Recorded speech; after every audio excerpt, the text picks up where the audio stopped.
अलंकार जी।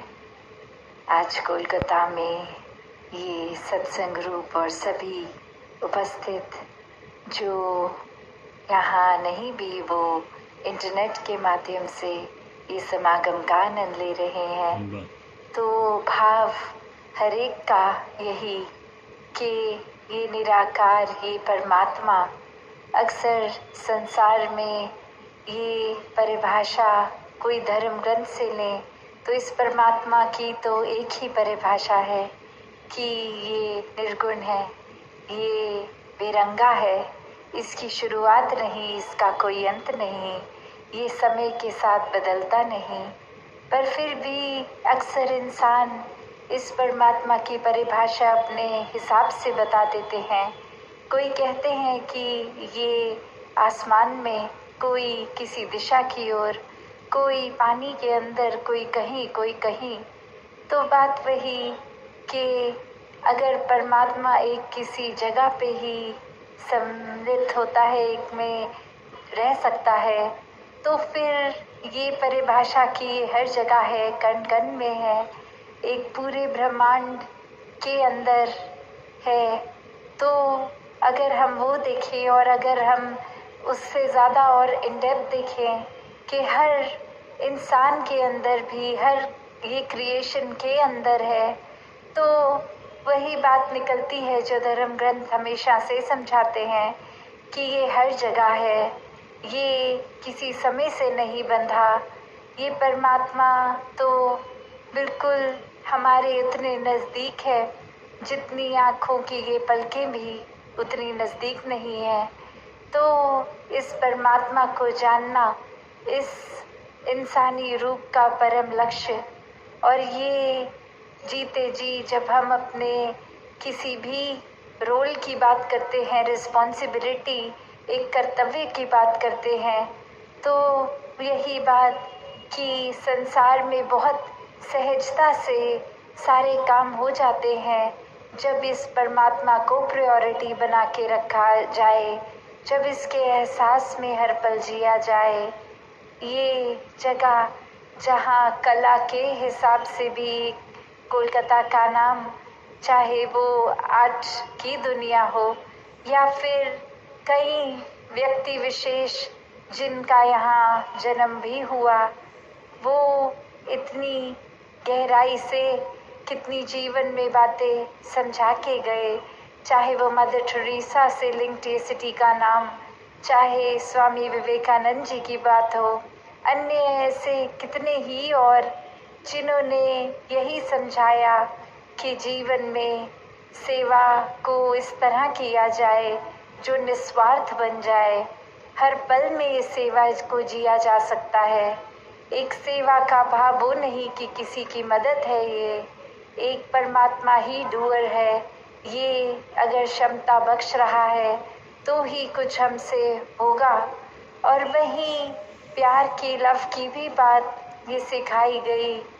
और वही कि एक मदर टेरेसा की बहुत ही फेमस कोट कि intense love can not be measured, it can only be given. तो बात वही कि जो प्यार की बात है, हम नाप तोल के तो कोई सौदा कर नहीं रहे।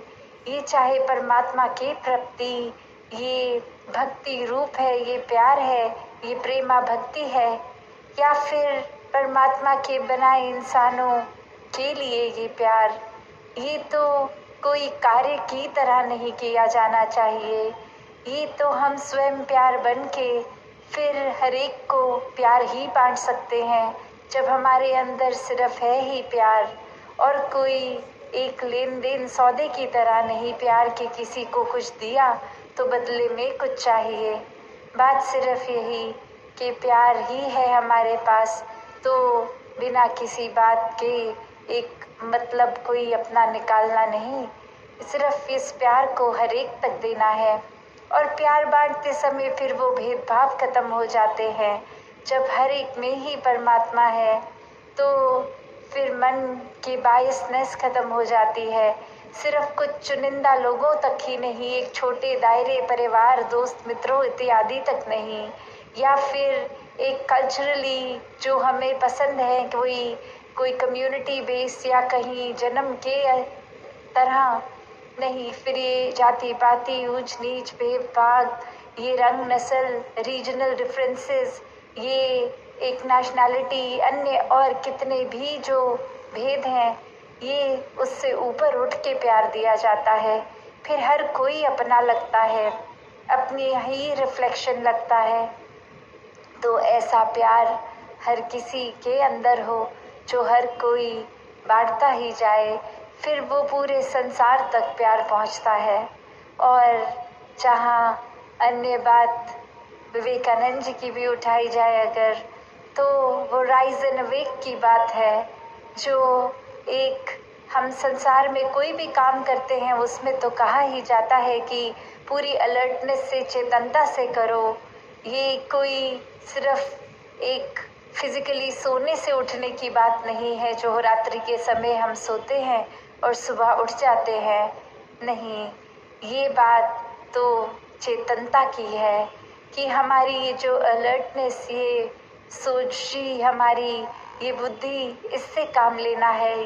क्योंकि एक परमात्मा ने हर किसी को वो पूरी आज़ादी उस तरह दी तो है कि कोई भी परिस्थिति हो, इसमें चुनाव करना है।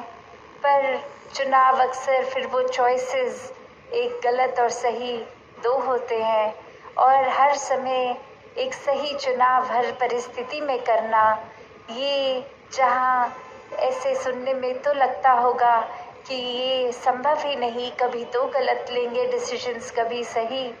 तो एक सल्यूशन सबसे ही सिंपल कि जब इस परमात्मा, इस निराकार या जो भी नाम से हम संबोधित करते हैं, पहले इसकी पहचान करें, इसको हर समय देखें, अपने एक ब्रह्म ज्ञान लेकर हर समय अपनी नज़र के इस एहसास में कि ये हर समय दिख रहा है, ये हर एक में दिख रहा है, ये अंग संग दिख रहा है। और फिर ये एहसास इस तरह जीवन में हो कि हर कार्य